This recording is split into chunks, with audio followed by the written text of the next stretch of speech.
DPS 30 நாள் நோன்பு பயணத்தில் இன்னைக்கு நாள் 17 நகர் சாப்பாடை சாப்பிட்டு சுபவேன் தொழிவிட்டு குட்டி அரசுக்கு அதுக்கு பிறகு நடந்தது எல்லாம் புரதவான பயணம் மட்டும்தான். 4 மணிக்கு நண்பன் இருந்து நல்ல ஒரு தகவல் பார்த்த உடனே பலாண்டு ஓகே சொல்லிட்டேன். இருந்து வந்து சாப்பாடு நம்ம அனுப்போம். ஆனா நாங்க சாப்பாடு இருக்கேன் இருக்கிறது பாயில சொல்லிட்டீங்க. அப்ப புரியல, இப்ப புரியுது, இப்ப புரியுது. அப்பயா நேரத்துல போன்னு சொன்ன நான் ஆரம்பத்துல போய் ஆட்டினா இருக்க போறேன்னு அவன்கிட்ட கேட்டதுக்கு தேவைதான் காத்துட்டு இருந்தேன். அப்பதான் அந்த ஆரிக்கிற இடத்த கண்ட அடுத்த கதறிக்க உடனே உள்ளுக்க பூந்ததான்.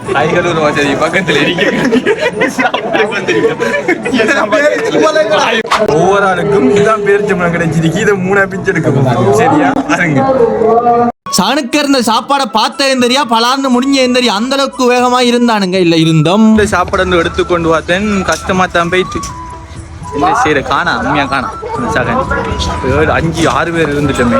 புள்ளக்குள்ளே எவ்வளவு உஷாரா நடக்கணும்னா அப்ப எந்த அளவுக்கு புள்ளக்குள்ளே எனர்ஜி அரிக்கான்னு பாருங்க. திண்டு சாப்பாடு காணாத்துக்கானே எனர்ஜி அரிப்பான். இடையில வாரவழி இந்த கடையை கண்டதுமே டக்குன்னு ஓடத போட்டுட்டோம்.